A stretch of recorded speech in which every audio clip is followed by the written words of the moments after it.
Buongiorno a tutti. Sono venuto a fare un sopralluogo su questa gigantesca fabbrica. Non vi dirò dove perché non so ancora cosa mi aspetta. È gigantesca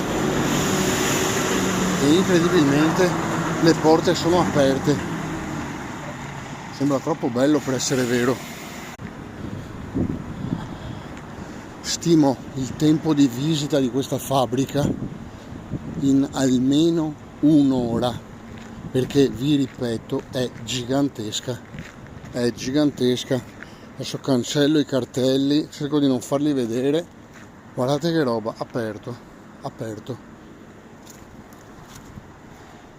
Ho già passato mesi fa a vederla, già credo una o due volte, ed era sempre stata chiusa.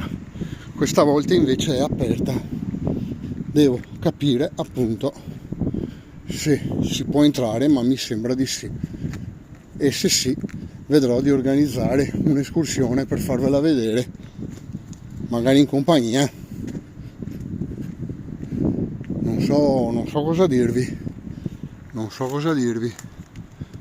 Guardate che roba, è enorme. Da in fondo, dagli alberi che vedete in fondo dritti, fino a altri 100 metri, sarà 300 metri per 300 metri. Una cosa immensa.